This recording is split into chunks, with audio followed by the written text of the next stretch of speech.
ನೆಲೆಹುದಿಕೆರೆ ಗ್ರಾಮ ಪಂಚಾಯಿತಿ ಮುಂಭಾಗದಲ್ಲಿ ಸ್ಮಶಾನ ಹೋರಾಟ ಸಮಿತಿಯ ವತಿಯಿಂದ ಅಣಕು ಶವ ಯಾತ್ರೆಯ ಮೂಲಕ ಪ್ರತಿಭಟನೆಯನ್ನು ಹಮ್ಮಿಕೊಳ್ಳಲಾಗಿತ್ತು. ಒತ್ತುವರಿದಾರರಿಂದ ಬಿಡಿಸಿದ ಜಾಗವನ್ನು ಕೂಡಲೇ ಸ್ಮಶಾನಕ್ಕಾಗಿ ಹಸ್ತಾಂತರ ಮಾಡಬೇಕೆಂದು ಪ್ರತಿಭಟನೆಯಲ್ಲಿ ಸ್ಮಶಾನ ಹೋರಾಟ ಸಮಿತಿಯ ಸಂಚಾಲಕರಾದ ಪಿಆರ್ ಭರತ್, ಸುರೇಶ್, ಉದಯಕುಮಾರ್ ಮತ್ತಿತರ ಪ್ರಮುಖರು ಒತ್ತಾಯಿಸಿದರು.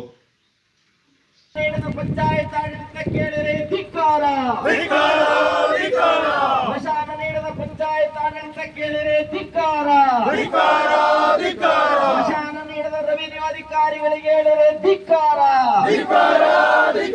ಸ್ಮಶಾನ ನೀಡಲು ನಿರಾಕರಿಸುತ್ತಿರುವ ಭೂಮಾಫಿಯಾಗಳಿಗೆ ಹೇಳಿರಿ ಧಿಕ್ಕಾರ. ಸ್ಮಶಾನ ನೀಡಲು ನಿರಾಕರಿಸುತ್ತಿರುವ ಭೂಮಾಫಿಯಾಗಳಿಗೆ ಹೇಳಿರಿ ಧಿಕ್ಕಾರ. ಸ್ಮಶಾನ ನಮಗೆ ಬೇಕೇ ಬೇಕು, ಸ್ಮಶಾನ ನಮಗೆ ಬೇಕೇ ಬೇಕು. ನ್ಯಾಯ ನೀತಿಯ ಹೋರಾಟಕ್ಕೆ ಜಯವಾಗಲಿ, ನ್ಯಾಯ ನೀತಿಯ ಹೋರಾಟಕ್ಕೆ ಜಯವಾಗಲಿ, ಜಯವಾಗಲಿ. ನ್ಯಾಯ ನಮಗೆ ಸಿಗಲೇಬೇಕು, ನ್ಯಾಯ ನಮಗೆ ಸಿಗಲೇಬೇಕು. ಸ್ಮಶಾನದ ಹಕ್ಕು ನಮ್ಮಯ ಹಕ್ಕು, ಸ್ಮಶಾನದ ಹಕ್ಕು ನಮ್ಮಯ ಹಕ್ಕು. ಸ್ವತಂತ್ರ ಬಂದು ಇಷ್ಟು ಜನರಿಗೆ ಇದ್ರ ಮುಂದೆ ದಯವಿಟ್ಟು ಹೇಳೋದನ್ನ ಕೇಳಿ. ಇದು ಪ್ರದರ್ಶನ ಮಾತ್ರ. ಇನ್ನು ಮುಂದೆ ಯಾರು ತೀರೋದ್ರೆ ನಾವು ಆ ಎಡವನ್ನು ವಿಚಾರಿಸ್ತಾ ಇದ್ದೇನೆ. ಈ ಪಂಚಾಯತ್ ಬೋರ್ಡಿನ ಒಂದು ಒತ್ತಡ ಬೇಕಲ್ಲ, ಪಂಚಾಯತ್ ತಾನೇ ಮೇಯ್ನು. ಅದು ನೀವು ಅದಕ್ಕೊಂದು ದಿನವನ್ನು ಫಿಕ್ಸ್ ಮಾಡಿ ಸಹ ಒಂದು ಟೀಮನ್ನು ಹೋಗಿ ಮಾತಾಡಿಸ್ಲಿಕ್ಕೆ ಇರತಕ್ಕಂಥ ಕೆಲಸ ಮಾಡಿ. ಇಮಿಡಿಯೇಟ್ಲಾಗಿ ಸ್ಮಶಾನ ಬೇಕು ನಮಗೆ ಸ್ಟೆಪ್ ಅಷ್ಟೇ. ಓಕೆ ಸರ್, ಈ ಮನವಿಯನ್ನು ಸ್ವೀಕಾರ ಮಾಡ್ಕೊಂಡ್ಬಿಡಿ ಸರ್.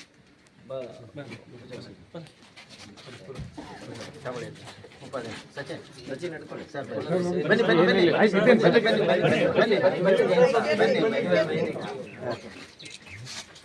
ಬ್ಯಾಗ್ ಆಗೋಷ್ಟು ಬೇಗ ಮಾಡಿಕೊಡಿ ಮೇಡಮ್. ಯಾಕಂದ್ರೆ ಅಷ್ಟು ಕಷ್ಟ ಇದೆ. ಒಂದು ತೀರೋದ್ರೆ ಅಷ್ಟು ಕಷ್ಟ ಉಂಟು.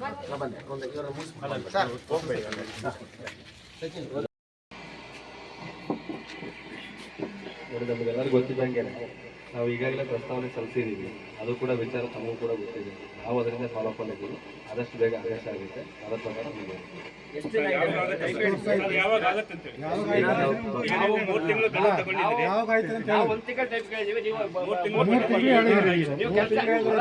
ಪ್ರಸ್ತಾವನೆ ನಾವು ಕಳಿಸಿದ್ದೀವಿ. ಅವಾಗಲೇ ಕಳಿಸಿದ್ದೀವಿ. ಫಾಲೋ ಅಪ್ ಅಲ್ಲಿ ಇದ್ದೀವಿ. ಬೇಗ ಆಗುತ್ತೆ, ಆದಷ್ಟು ಬೇಗ ಆಗುತ್ತೆ. ನಮಗೆ ಇದ್ರ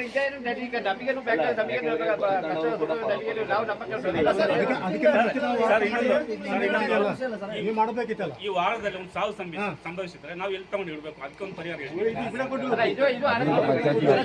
ಜಾಗದಲ್ಲಿ ಆಗ್ಲಿಕ್ಕೆ ಆಗಲ್ಲ. ಮಳೆಗಾಲ ಬಂತು, ನೀರು ತುಂಬಿದ್ರೆ ಅಲ್ಲಿ ಶವ ಸಂಸ್ಕಾರ ಮಾಡ್ಲಿಕ್ಕೆ ಅಂತ ಆಗಲ್ಲ. ಕಡೆಯಿಂದ ನಾವು ಆಲ್ರೆಡಿ ಜಾಗ ಹುಡುಕಿದೀವಿ, ಪ್ರಸ್ತಾವನೆ ಸಲ್ಲಿಸಿದೀವಿ. ನಮ್ಮ ಹಂತದಲ್ಲಿ ಆಗುವಂತ ಕೆಲಸ ನಾವು 100% ಮಾಡಿದೀವಿ. ಅದು ಕೂಡ ನಿಮಗೂ ಕೂಡ ಶೀಘ್ರದಲ್ಲಿ ಆಗುತ್ತೆ.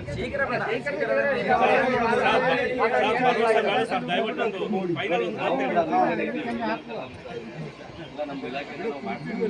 100% ಬೇಗ ಮಾಡ್ತೀವಿ.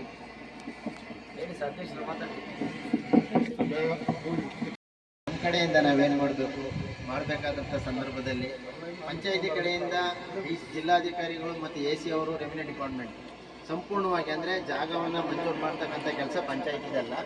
ಇರ್ತಕ್ಕಂಥ ವಿಷಯನ ತಾವು ಕೊಟ್ಟ ಒಂದು ಪತ್ರದ ಮುಖಾಂತರ ನಾವು ಎಲ್ಲಿ ಹೈಯರ್ ಅಥಾರಿಟಿಗಳಿಗೆ ಸಲ್ಲಿಸಬೇಕೋ ಸಲ್ಲಿಸಿದ್ದೀವಿ.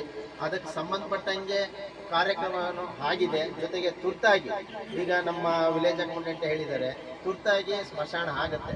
ಪ್ರತಿ ಗ್ರಾಮಕ್ಕೂ ಸ್ಮಶಾನದ ಅವಶ್ಯಕತೆ ಬೇಕೇ ಬೇಕು. ನಮ್ಮನೆಲ್ಲಿ ಹುದಿಕೇರಿಗಂತೂ ಬೇಕೇ ಬೇಕು, ಯಾವುದೇ ಕಾರಣಕ್ಕೂ ಇಲ್ಲ ಅಂತ ಹೇಳಲ್ಲ.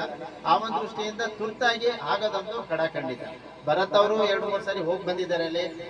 ನಮಗೂ ಗೊತ್ತಿದೆ, ಅವ್ರು ಹೋದಂಥ ಸಂದರ್ಭದಲ್ಲಿ DC ಆಫೀಸಲ್ಲಿ ಮಾತಾಡ್ತಿದ್ದಾರೆ. ಅವರು ಫಾಲೋ ಅಪ್ ಮಾಡ್ತಾ ಇದ್ದಾರೆ. ವಸ್ತುಸ್ಥಿತಿ ಎಲ್ಲ ಸಂಪೂರ್ಣವಾಗಿ ಅವ್ರಿಗೆ ಗೊತ್ತಿದೆ. ತುರ್ತಾಗಿ ಆಗತ್ತೆ, ಯಾವುದೇ ಕಾರಣಕ್ಕೂ ಡಿಲೇ ಆಗುತ್ತೆ.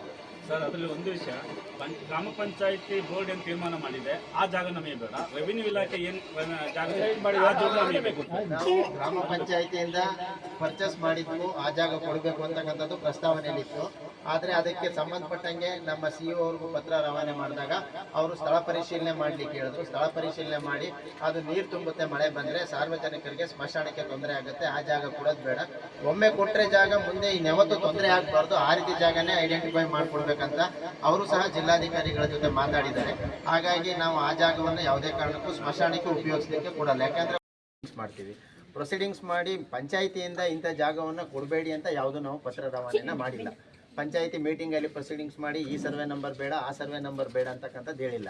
ಒಟ್ಟಾರೆಯಾಗಿ ನೀವು ನೋಡಿರ್ಬೋದು, ನಾವು ಕಳಿಸಿರ್ತಕ್ಕಂಥ ಲೆಟ್ರು ಜಿಲ್ಲಾಧಿಕಾರಿಗಳ ಹತ್ರನೂ ಇದೆ, AC ಅವ್ರ ಹತ್ರನೂ ಇದೆ, ತಹಸೀಲ್ದಾರ್ ಆಫೀಸಲ್ಲೂ ಇದೆ. ನಾವು ಪಂಚಾಯಿತಿಯಿಂದ ಕಳಿಸಿರೋದು. ಪಂಚಾಯಿತಿಗೆ ಸೂಕ್ತವಾದಂತಹ ಒಂದು ಸ್ಮಶಾನ ಬೇಕು, ಸಾರ್ವಜನಿಕ ಸ್ಮಶಾನ ಅಂತಲೇ ಕಳಿಸಿದ್ದೀವಿ. ಆದರೆ ಅದನ್ನು ಬಿಟ್ಟು ನಾವು ಈ ಸರ್ವೆ ನಂಬರ್ ಬೇಡ, ಆ ಸರ್ವೆ ನಂಬರ್ ಬೇಡ ಅಂತ ಹೇಳಿ ನಾವು ಯಾವುದನ್ನು ಸಹ ಪಂಚಾಯಿತಿಯಿಂದ ಯಾರೋ ಒಬ್ಬರು ಮೂರನೇ ಪಾರ್ಟಿ ಬಂದು ಅಲ್ಲಿ ಮಾತಾಡಿ ಹಿಂದ್ಗಡೆಯಿಂದ ಇನ್ಫ್ಲೂಯೆನ್ಸ್ ಮಾಡಿ ಅಂತ ನೀವು ಹೇಳ್ತಿದ್ದೀರಾ. ಬಟ್ ಪಂಚಾಯಿತಿಯಿಂದ ಏನು ಒಂದು ಕ್ರಮಬದ್ಧವಾಗಿ ಪತ್ರ ರವಾನೆ ಆಗಬೇಕು ಆ ರೀತಿ ಕ್ರಮಬದ್ಧವಾಗಿ ಮಾಡಿದ್ದೀವಿ. ಅವರಿಗೆ ನಾವು ಸರ್, ನಮ್ಮ ಪ್ರಶ್ನೆ ಇರತಕ್ಕಂಥದ್ದು ಏನು ಅಂತ ಹೇಳಿ ನಿಮಗೆ ಆಲ್ರೆಡಿ ನಾವು ಕಳಿಸಿದ್ದೀವಿ.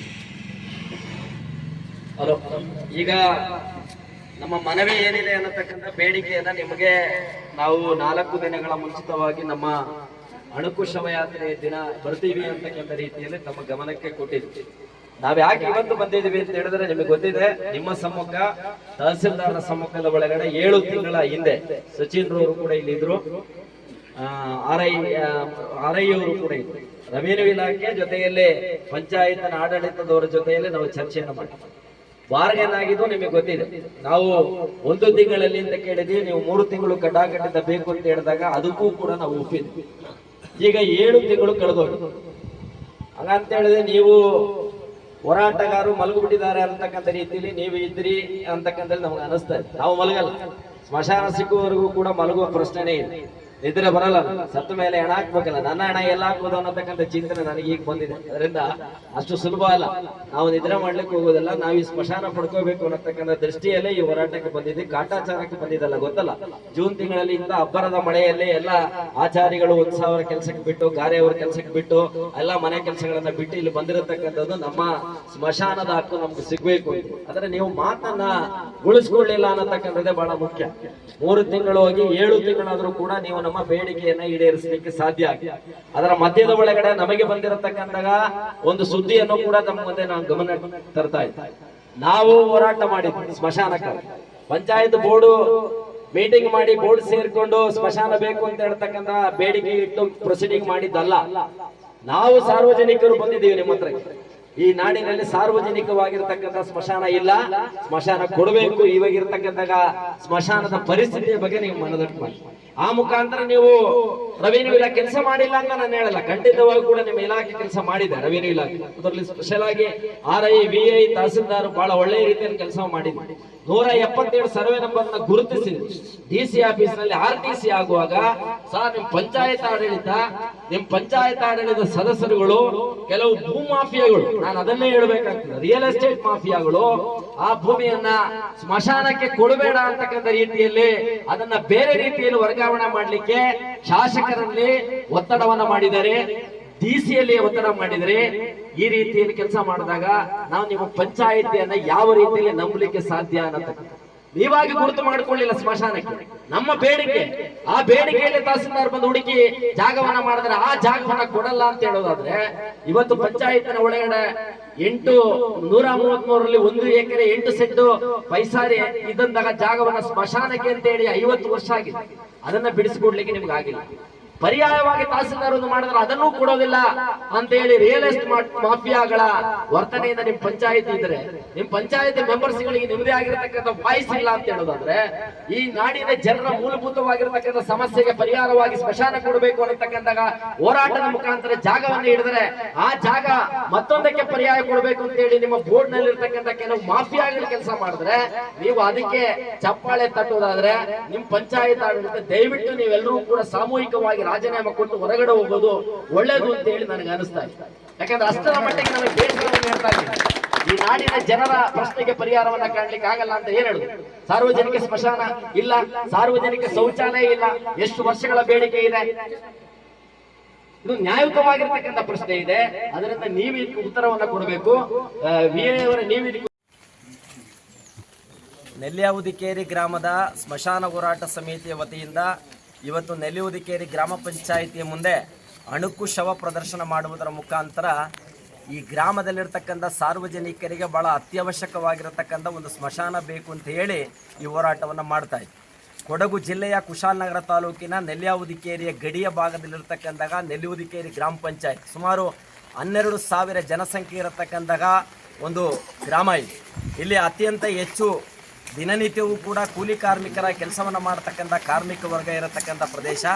ಇಲ್ಲಿ 3 ಸೆಂಟ್ ಜಾಗ ಇರತಕ್ಕಂಥವರೇ ಬಹುತೇಕ ಕುಟುಂಬಗಳಿರತಕ್ಕಂಥದ್ದು. ಕೇವಲ 5ರಷ್ಟಿರತಕ್ಕಂಥ ಭೂಮಿ ಇರತಕ್ಕಂಥವ್ರು ಇರತಕ್ಕಂಥ ಒಬ್ಬರು. ಆದರೆ ಸಾವು ಸಂಭವಿಸಿದಾಗ ಇವತ್ತು ಶವ ಸಂಸ್ಕಾರ ಮಾಡಲಿಕ್ಕೆ ಕಾವೇರಿ ನದಿಯ ಬದಿಯಲ್ಲಿರತಕ್ಕಂಥ 4 ಎಕರೆ ಜಾಗದ ಒಳಗಡೆ ಇವತ್ತು ಅಲ್ಲಿ ಶವ ಸಂಸ್ಕಾರ ಮಾಡತಕ್ಕಂಥ ಸಂದರ್ಭದ ಒಳಗಡೆ ಕಾವೇರಿ ನದಿ ಪ್ರವಾಹದ ಸಂದರ್ಭದಲ್ಲಿ ಶವ ಸಂಸ್ಕಾರ ಮಾಡಿರ್ತಕ್ಕಂಥ ಶವಗಳು ಕಾವೇರಿ ನೀರು ಪಾಲಾಗ್ತದೆ, ಕುಡಿಯುವ ನೀರು ಕಲುಷಿತಗೊಳ್ತಾ ಇದೆ, ಕಾವೇರಿ ನೀರು ಕಲುಷಿತಗೊಳ್ತಾ ಇದೆ.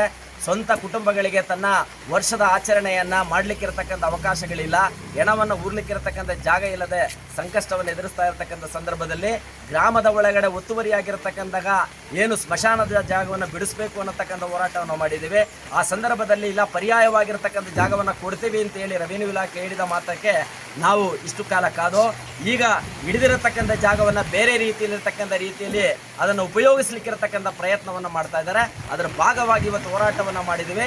ಕೂಡಲೇ ಸ್ಮಶಾನಕ್ಕೆ ಒತ್ತುವರಿ ಮಾಡಿರ್ತಕ್ಕಂಥ ಜಾಗ ಅಥವಾ ತಹಸೀಲ್ದಾರ್ ಹಿಡಿದಿರತಕ್ಕಂಥ ಜಾಗವನ್ನು ಕೊಡಬೇಕು ಅನ್ನತಕ್ಕಂಥ ಒತ್ತಾಯವನ್ನು ಈ ಸಂದರ್ಭದಲ್ಲಿ ಮಾಡಿ ಮಾನ್ಯ PDOಗೆ, ತಹಸೀಲ್ದಾರರಿಗೆ, ಸಂಬಂಧಪಟ್ಟ ಎಲ್ಲ ಅಧಿಕಾರಿಗಳಿಗೂ ಮನವಿಯನ್ನು ನೀಡಿದ್ವಿ.